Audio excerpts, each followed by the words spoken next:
Então, vamos estar chamando os nossos anjos da guarda, agradecendo a equipe de André Luiz que já está aqui conosco, nos nossos lares, nos inspirando, nos protegendo, acompanhando então a Elisângela na prece inicial. Vamos fechar nossos olhos, aquietar nossas mentes, elevar os nossos pensamentos a Deus, nosso Pai, a Jesus, nosso Mestre amado, aos espíritos amigos que nos orientam, nos amparam e nos inspiram. Agradecidos estamos por mais essa oportunidade de estudo na noite de hoje, que possamos todos abrir nossos corações para as mensagens vindas do alto, que possamos aproveitar esses ensinamentos que receberemos nessa noite de hoje e que os mesmos ampliem a nossa visão e nos inspirem à prática cristã no nosso dia a dia. Que a vossa luz, Senhor, guie nossos passos hoje e sempre. Que assim seja. Que assim seja. Graças a Deus. Bom, então a gente está aí, parece que a gente vai tirando, né? Cada pétala aí dessa história para a gente desvendar o segredo, qual que é essa trama espiritual interessante que a gente está vivendo aí junto com eles. E nesse capítulo em especial, a gente percebe o quê? Esse reencontro entre esses dois inimigos, que é o Desidério e o Ernesto.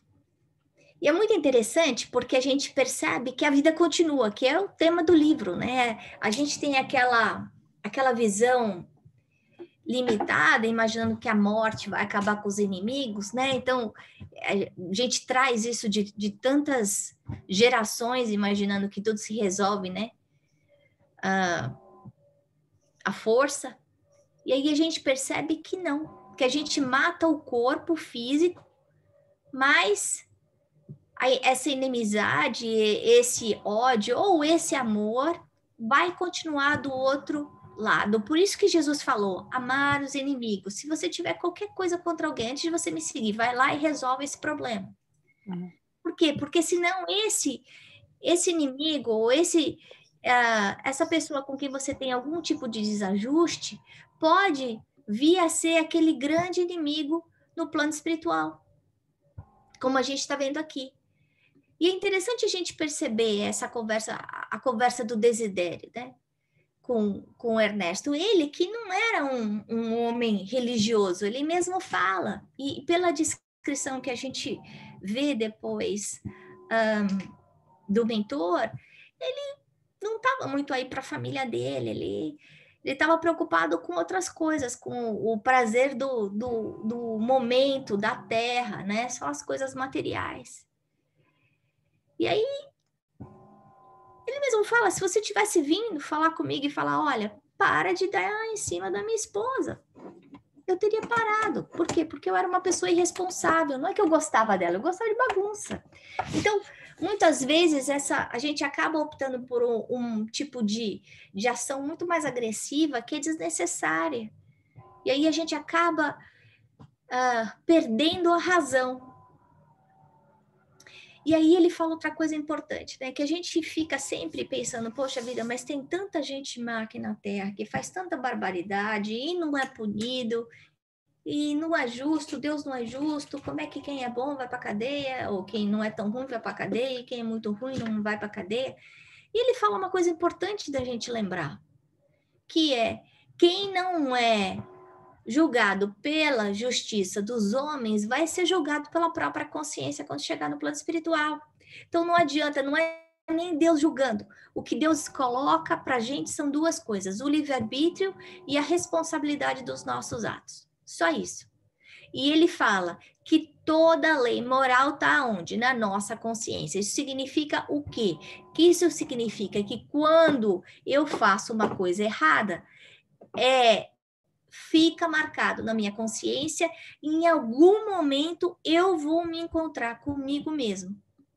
Pode demorar 10 anos, 100 anos, 1000 anos, como a gente vai ver 500 anos no livro Libertação. Vai demorar, muitas vezes. Mas um dia a gente se encontra com a nossa própria consciência e é aí que acontece o despertamento consciencial. E aí, a gente entendendo que cometeu a falha, a gente vai querer se ajustar com aquela pessoa a quem a gente magoou. Então, durante os 2 anos, o que aconteceu? O Ernesto e a Evelina estudaram, trabalharam, aprenderam e pediram incessantemente para poder ver os parentes. E receberam o não. Espera, não está na hora, já já não está na hora. E aí eu fiquei pensando, quantas vezes a gente fica pedindo uma coisa, né? A gente pede, e age que nem criança mimada e chora e faz as coisas normais que todos nós fazemos. A gente cisma com uma coisa, né?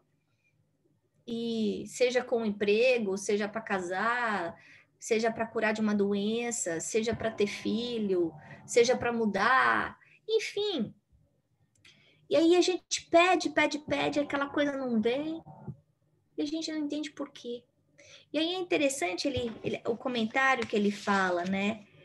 A importância dessa paciência na espera, porque ele fala aqui, se eu soubesse que amargas provações me tocariam na alma, nunca teria empreendido o retorno à casa. Quer dizer, aquilo estava dando tanto nele, a decepção com a família, a decepção com ele mesmo, que ele percebeu que o sentimento que ele tinha na mente não era a realidade, né? Deus sabe a hora certa, né? Eu estava olhando as árvores agora há pouco lá fora. Uma semana atrás, as árvores aqui perto da minha casa estavam todas peladas, sem folha nenhuma. Hoje, as árvores estão lotadas de folhinhas, ao ponto que não dá para ver quase a casa do vizinho. É interessante a gente perceber, né, que há 1 mês atrás parecia que estava tudo morto. De repente a gente vê lá os bulbuzinhos aparecendo. De repente vem flora e tudo, chegam as flores, chegam os passarinhos. Então, mesmo quando a gente achar que não tem mais jeito, tem jeito. A natureza traz para a gente essa lição da paciência, da espera, entender que cada coisa tem o seu momento, né? Que a gente tem a nossa lição, a gente tem um momento de perder as folhas e a gente tem um momento de florir também. Assim como cada um de nós tem o nosso momento de trabalho, que é o quê? De dar frutos. Dar fruto é mais do que só ser forte e dar sombra para o outro, consolo, não, é alimento, o trabalho, a simbologia dessa colheita é importante para que a gente esteja pronto para dar, para trabalhar. Outra coisa que mexeu comigo foi pensar, 2 anos ele lá no plano espiritual, mas quando o Desidério morreu, a gente sabe que a Evelina era uma criança pequenininha, né? E ela já tá uma mulher, ainda partiu há 2 anos antes para o plano espiritual. Então ele tem pelo menos 20 anos que ele está ruminando esse ódio. Eu fiquei pensando, o que será que aconteceu com o perispírito dele? Como será que está a forma dele? As roupas que ele está vivendo? O cheiro dele? Porque a gente sabe que todo esse ódio deve ter machucado, danificado todas as células do perispírito dele. Agora, uma coisa interessante, por mais ódio que ele tenha, né, pelos algozes, né, pela traição que ele passou, ele conseguiu passar esses 20 anos e ajudar e fazer a diferença. Ele fala, olha, fui companhia para tua esposa, eu cuidei da sua filha, eu tentei proteger a sua filha quando você não estava em casa.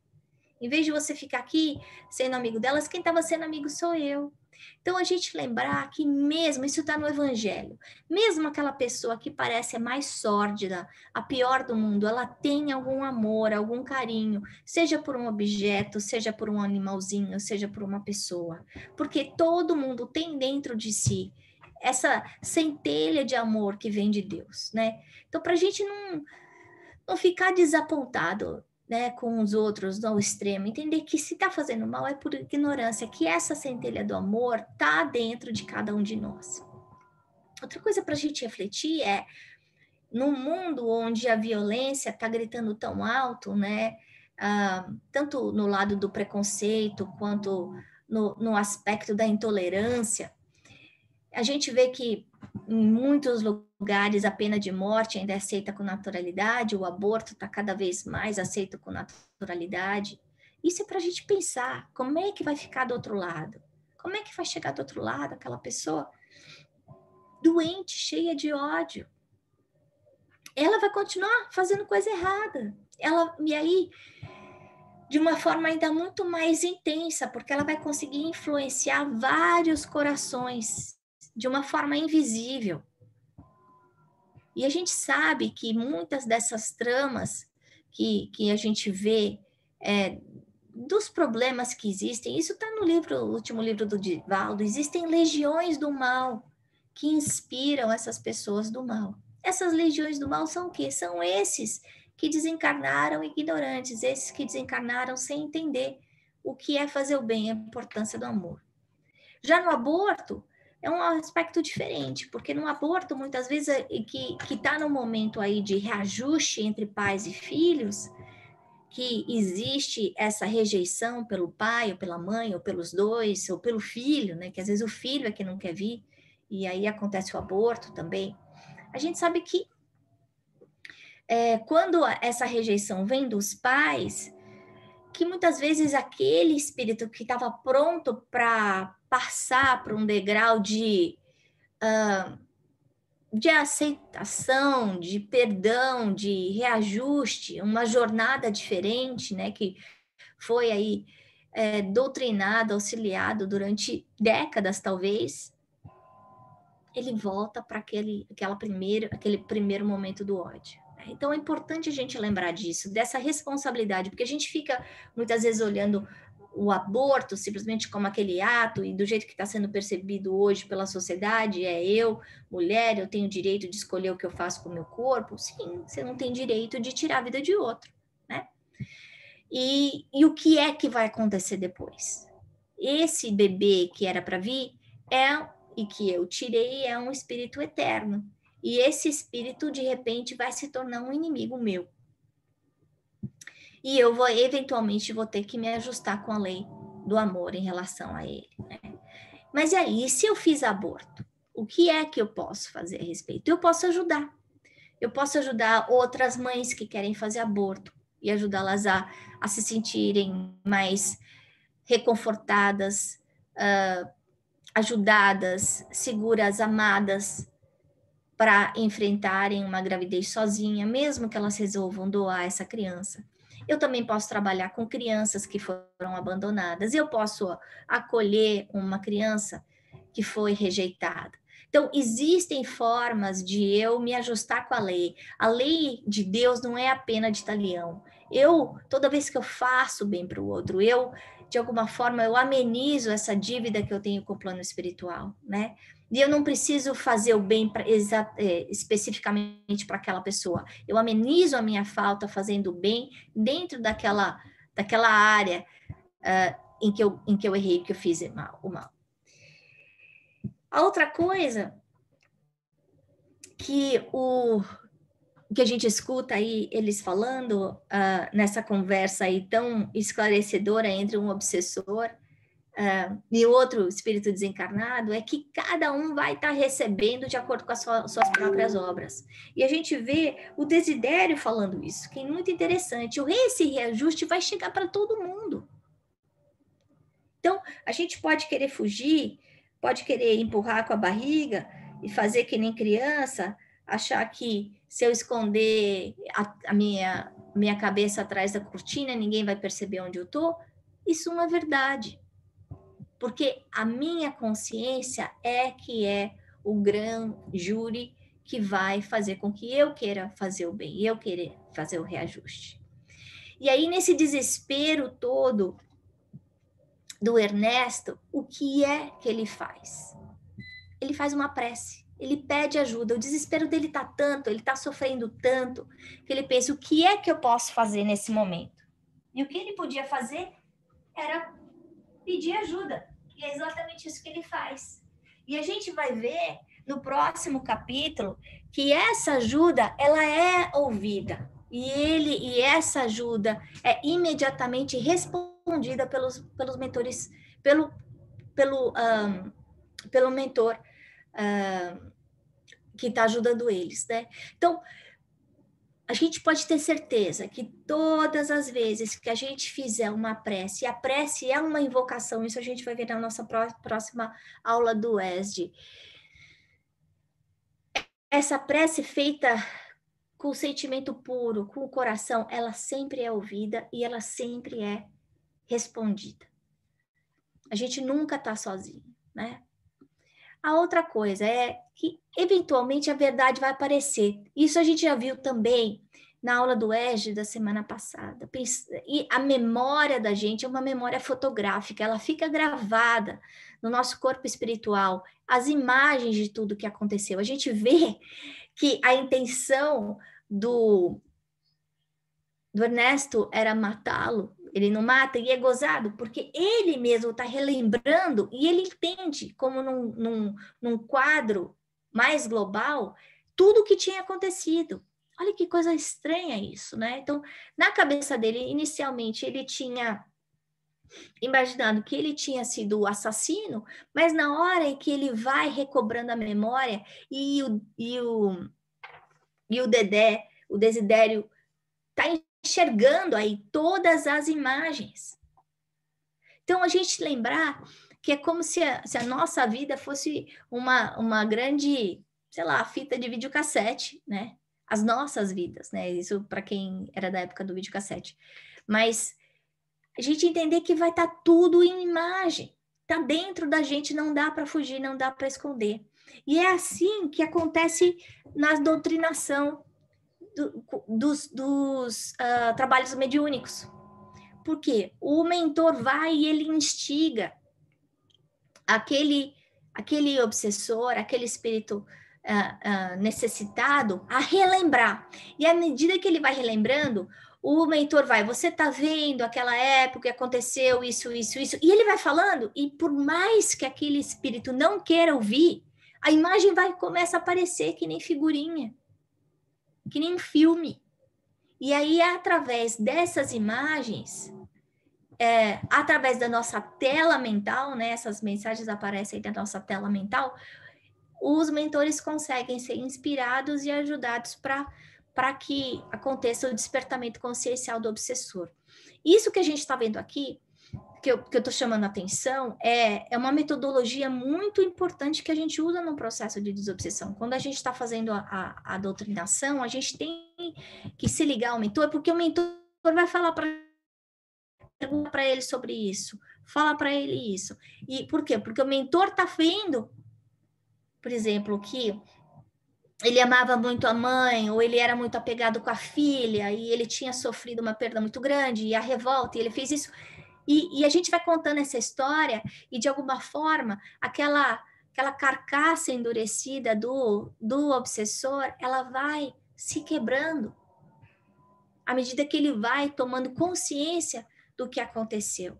Isso não é feito de uma forma agressiva. A gente está vendo o Desidério aqui fazendo como alguém que está jogando pedra no vidro, na janela, né?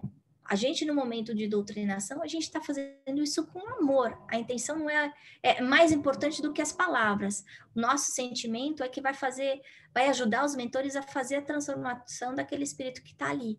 Não é a gente que está fazendo, não é o plano espiritual que está trabalhando nessa transformação.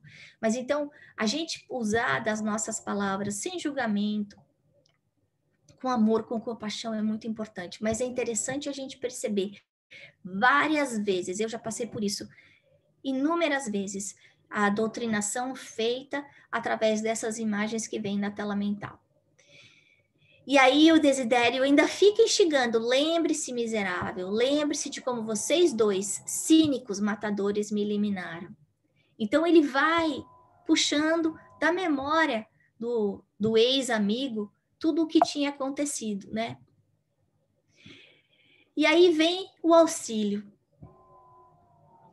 Olha só. A gente sempre vai ter o suporte dos espíritos do bem. No caso do Desidério, ele foi assassinado e o que aconteceu? Ele foi recebido pelos mentores, pelos médicos do plano espiritual. Então ele podia escolher se ele queria ser auxiliado ou se ele queria ir para outro lugar. E ele escolheu a vingança. A partir do momento que ele falou assim, não, eu não quero saber de vocês, eu tô com ódio desse, eu vou atrás deles. Ele vai imediatamente para o umbral e ele fala, vira uma fera sem jaula. Ele sofre, ele fala, eu sofri muito. Agora, ele sofreu porque Deus quis? Ele estava no umbral porque Deus quis? O que vocês acham? Não. O mentor estava ali do lado dele, para cuidar dele, para levar ele lá para onde ele precisava ir, onde ele podia ser ajudado. Ele fez a escolha dele. Quantas vezes a gente escolhe isso? O nosso anjo da guarda está aí segurando a nossa mãozinha e fala assim, Ana, tem paciência, não briga, não grita, não joga o copo na cabeça do outro. E aí a gente vai e faz aquilo. E aí acontece aquele auê. A ajuda estava ali, o conselho veio ali, mas a gente usou da nossa impulsividade. Em vez da gente usar o nosso raciocínio, a gente reagiu em vez de agir, né? E aí, como a gente falou, cada um segundo as suas obras. Ele escolheu, ele sofreu. E aí ele volta para a casa dele, passa por aquele momento triste em que ele não é mais lembrado. E aí ele acaba escutando o chamado. Olha só a importância dessa invocação. A obsessão não começou dele para ela. Ele estava carente. A obsessão começou dela para ele. E a gente tem que entender que esse processo obsessivo, ele pode acontecer de encarnado para encarnado, encarnado para desencarnado, desencarnado para encarnado e de desencarnado para desencarnado, como a gente vai ver no livro Libertação. Nesse caso, essa invocação que a Elisa fez serviu para aprisioná-la a essa obsessão maluca que demorou 20 anos, quase. Olha que loucura isso. E apesar de ser um homem que queria o bem dela, por ele não entender direito como lidar com os sentimentos dele, ele deixou ela desequilibrada. Ela tinha muita mediunidade, essa mediunidade sem ser uma mediunidade trabalhada na seara de Jesus, e aí ela vira uma pessoa esquizofrênica, maluca, né? E aí é interessante a gente pensar, porque muitas vezes a gente quer encontrar os nossos queridos, os nossos amores no plano espiritual, e imagina que a gente vai encontrar, mas a gente tem que lembrar que cada um de nós está preso dentro da nossa esfera vibratória. Então, não adianta eu me suicidar para me encontrar com meu ex-marido, ou eu largar a minha vida e não querer mais saber de nada para poder encontrar com a minha esposa que faleceu depois de tantos anos. Não!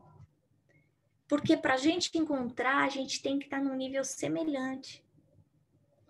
Porque nós sabemos que nós vamos estar guardados, ou sitiados, ou envolvidos dentro de um campo vibratório semelhante ao nosso.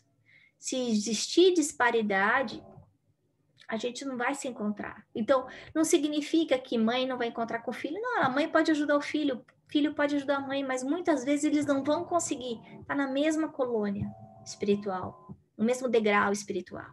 O amor continua, mas a separação acontece, né? Então, você vê que ele queria encontrar aí a filha, e aí o mentor fala para ele, você não vai conseguir encontrá-la desse jeito. Para você encontrar sua filha, você vai ter que mudar. Mas a vontade de encontrar a filha, para ele, era menor do que o ódio que ele sentia. Então, para a gente pensar, isso também é importante, né? O quanto eu querer o mal do outro é maior do que eu querer o bem para mim mesmo. Porque muitas vezes a gente fica guardando algum tipo de rancor, de dor dentro da gente, se esquecendo que a pessoa que está sendo mais machucada somos nós mesmos, né? Então, a gente já falou um pouquinho do desidério. isso da personalidade dele, que é uma personalidade frívola, mas a gente vê uma personalidade frívola, mas tão atual, né? O desidério pode ser qualquer um de nós. Quantos desidérios a gente conhece na nossa vida? Que não valoriza a família, que não é fiel à esposa, que não liga tanto para o filho, ou para os filhos. Lembrar que sempre esses estudos, a história que André Luiz está contando para a gente, não é a história do desidério, é a história da gente.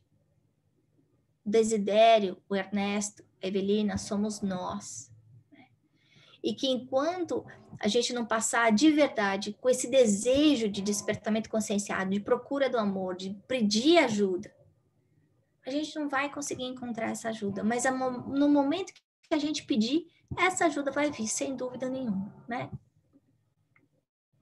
Então, para a gente encerrar o nosso estudo dessa noite, primeira coisa que tem para a gente pensar é qual é esse papel do obsessor na nossa vida? Porque nós sabemos que todos nós temos. O Chico falava que quem tem pouco tem 7. Então aí nós estamos aí com 10 pessoas. Hoje a gente tem pelo menos 70 desencarnados junto com a gente, né? Isso sem contar os desencarnados do pai, da mãe, dos filhos, do marido, da esposa, né? Que estão por aí na nossa casa também. E esses espíritos muitas vezes vêm cobrar alguma coisa da gente. O que é? Qual é o papel dele na nossa vida? Muitas vezes é exatamente esse despertamento consciencial. A outra coisa para a gente pensar é a responsabilidade dos pais. A gente vê essa chamada forte que o Desidério dá no Ernesto falando, você achava que você era bom pai? A única coisa que você fez foi trazer dinheiro para essa casa. Você não ligava, você não conversava, você não sentava, você não dava atenção. E muitas vezes a gente vê que na sociedade atual o amor é sinônimo de dinheiro, de poder mandar para a melhor escola, de ter o melhor carro, de ter uma casa grande, de poder comprar roupas lindas para os filhos, mas que a gente não consegue guardar 15 minutos do nosso dia, né? Para conversar, para saber como é que os nossos filhos estão. Principalmente num momento tão duro quanto esse que a gente está vivendo, que a gente sabe que essa dor, o desespero das crianças está aumentando tanto que o suicídio, a depressão está aumentando cada vez mais e acelerando, né, no processo das crianças. E a terceira coisa que eu queria que a gente refletisse essa noite é o objetivo das dificuldades que a gente passa, né? Tem um porquê. Qual é esse porquê? Para quê? Não é o porquê, falei errado. É o para quê. Por que a gente não precisa saber? Porque não vai ser coisa boa saber. Melhor não saber por que a gente está passando. O que a gente precisa entender é qual é a lição que precisa ser aprendida. E essa lição é exatamente a pergunta para quê?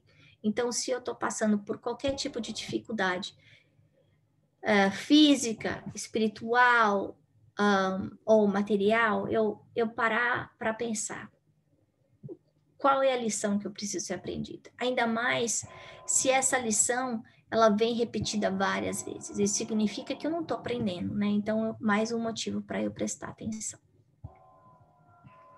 Bom, era isso que eu tinha para falar essa noite e agora vamos comentar. Quem quer falar?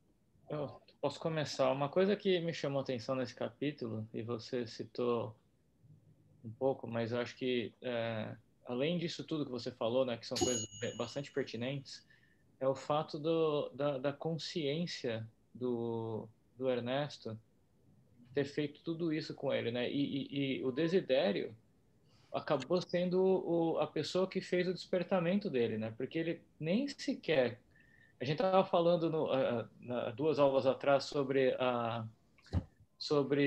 como ela era ingênua, né? Como a Evelina é ingênua, mas se você for ver, o Ernesto estava tão cego ou mais do que ela. Porque ele se fechou quando ele fez aquilo que ele fez, que ele achou que tinha matado, mas não importa se ele matou ou não, porque a intenção dele era clara de matar o amigo, né? De trair, uma traição muito feia. Depois que ele fez aquilo, ele, por remorso e arrependimento, se fecha tanto que ele acaba, além de ter feito ter causado aquela gerado aquela dívida, ele gera mais outra, que é não cuidar da família, né? Ele foge do contexto familiar, foge do cuidado da esposa, foge do cuidado da filha, por conta do remorso que ele sente. Então, eu trazendo isso, né, para o nosso dia a dia, talvez a questão da gente não se perdoar e a culpa que a gente sente, ao invés de levar a gente para frente, nesse caso, muito claro, empurra ele mais para baixo ainda, né? Que além de ter a culpa e o remorso e a bagagem daquilo que ele fez, ele gerou mais, né? Ao deixar de cuidar da família como ele poderia ter cuidado, ou deveria ter cuidado como pai, né? E como marido. Assim, legal você falar isso, porque a gente vai ver no capítulo mais adiante que o outro, esqueci o nome dele, esse Amário, esqueci o nome do outro, do que matou ele mesmo, Amâncio, ele fez o bem para tanta gente, foi tanta prece recebida para ele, que ele tem um merecimento maior do que o Fantini, né? Justamente por todo o bem que ele fez. Ele cometeu uma falta gravíssima, cometeu. Ele vai ter que se ajustar com a lei? Ele vai. Mas, ao mesmo tempo, ele soube amar a esposa, ele soube amar a filha adotiva, ele soube cuidar bem da propriedade, ele soube respeitar e amar os seus funcionários, ele ajudou muita gente. Então, ele fala, olha, mais não sei quantas preces já vieram para ele de gratidão. Todo dia chega prece para esse homem. Então, é interessante isso que você falou.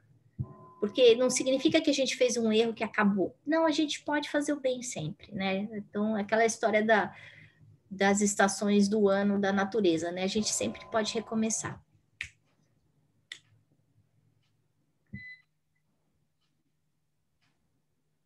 Quem mais quer comentar?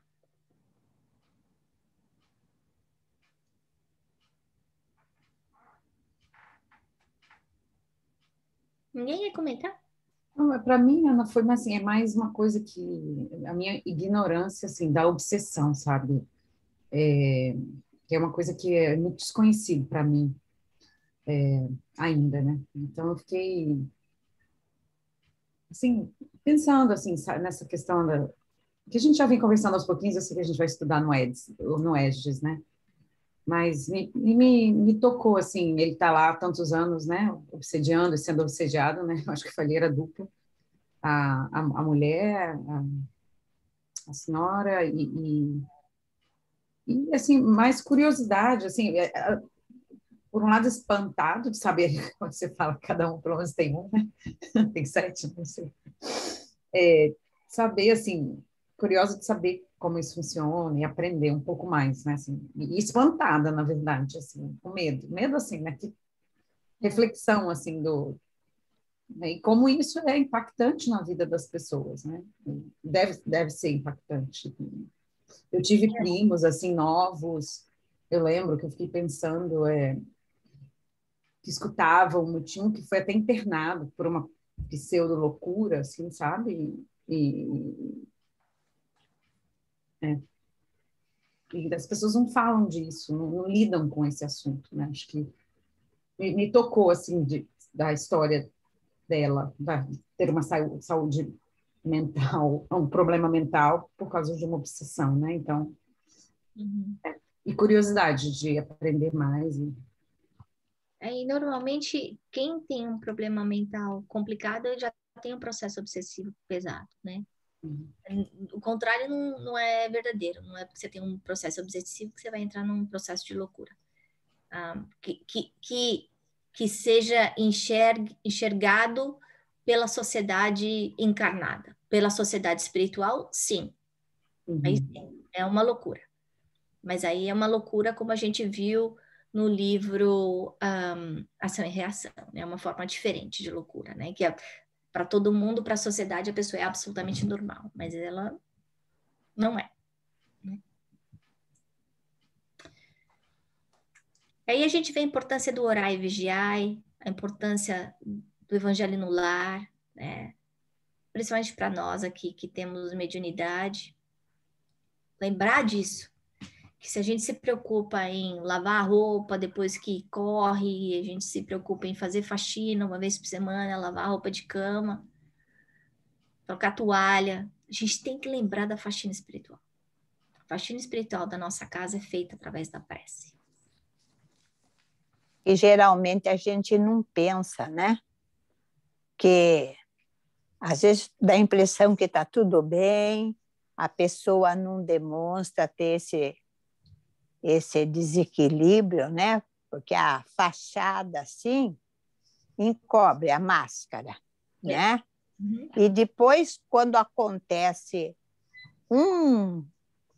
uma coisinha assim, que num caso de família, um conflito, às vezes de um conflito de família, de qualquer das pessoas ali, então desperta isso que estava escondido, né?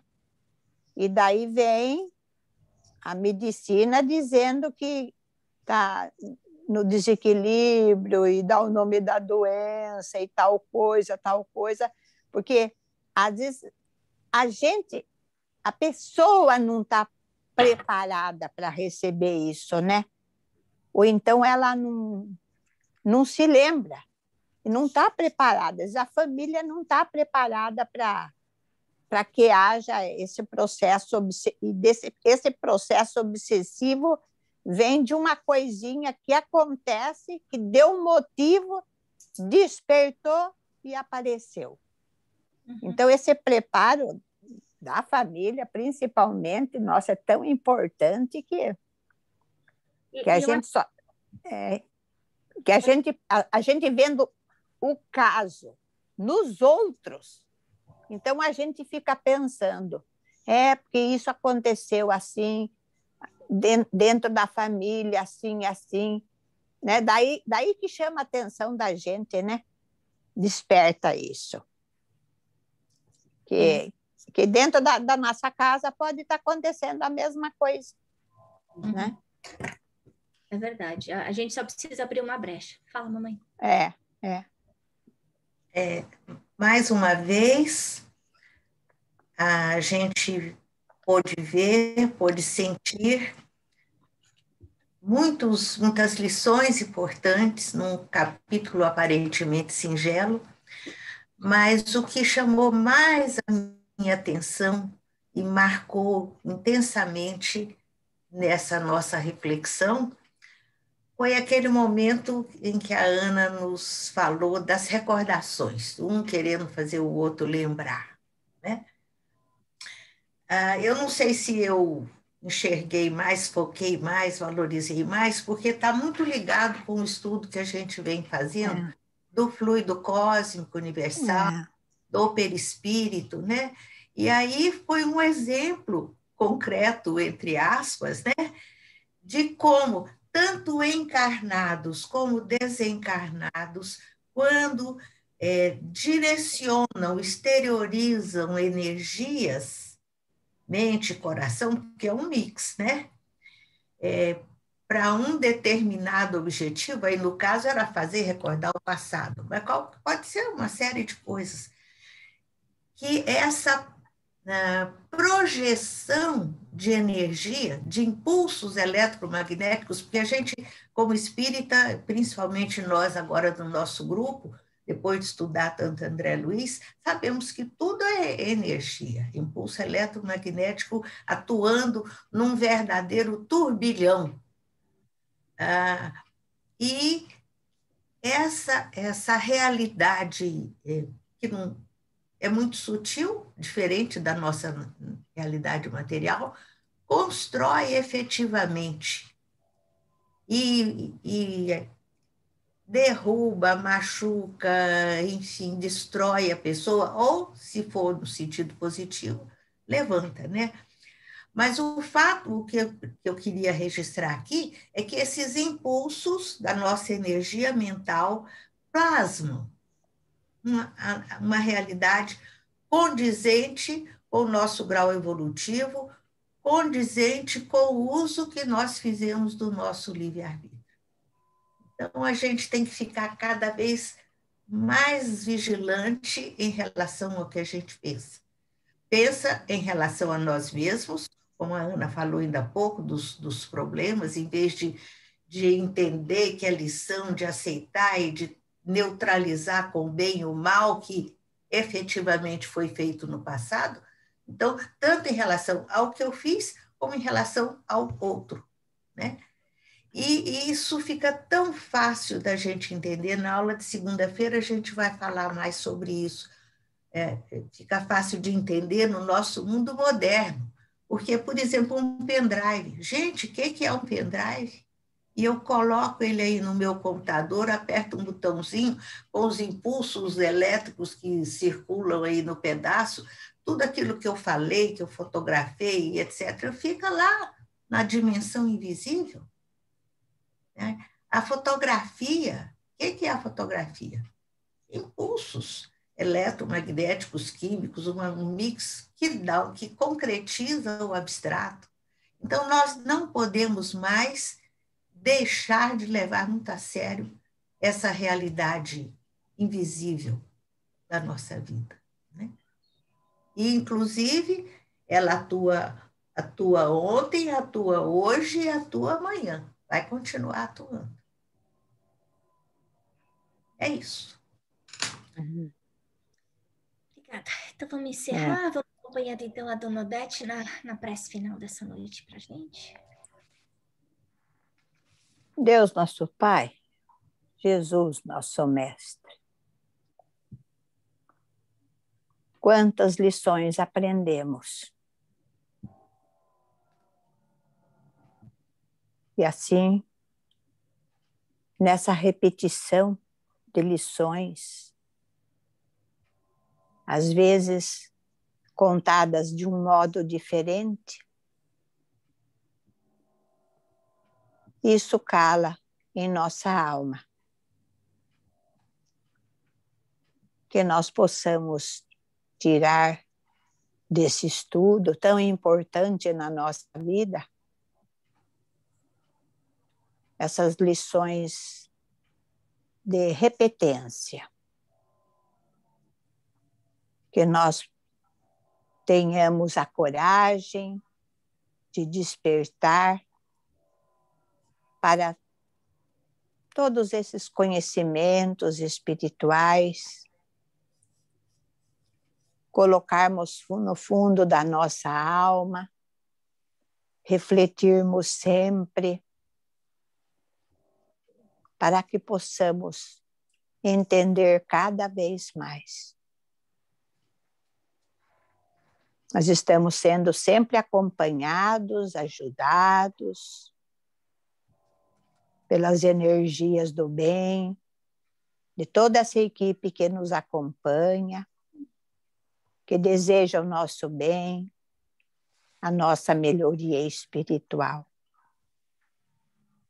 Temos que agradecer muito a todo esse grupo que está sempre ao nosso lado, nos orientando, nos intuindo e desejando o melhor para nós. E nós possamos aproveitar tudo isso. Que Jesus nos ampare na nossa fé, na nossa vontade de renovar,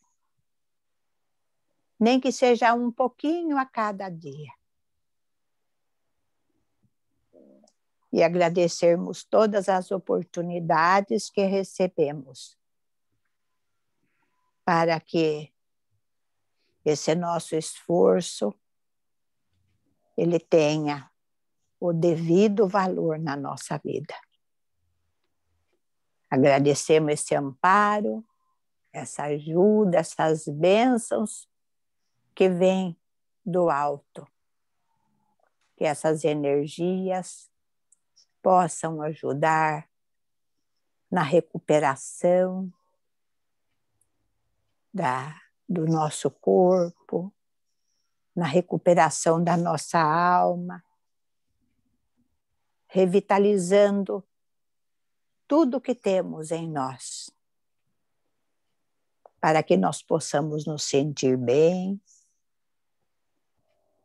e que essa nossa vida possamos sempre estar agindo com o melhor acerto diante das leis de Deus. Que Jesus nos ampare, esse esforço, essa coragem, e que nós possamos ter a esperança que um dia iremos melhorar, que estamos a cada dia um pouquinho melhor. Que Jesus nos ampare no seu amor, no nosso estudo e na nossa vontade de acertar. Agradecemos a todos que estiveram conosco e pedimos licença para encerrar o nosso estudo. Que Deus abençoe cada lar, todas as noites, onde tenhamos o nosso repouso do físico e o nosso trabalho e a nossa aprendizagem na parte espiritual. Que assim seja. Graças a Deus.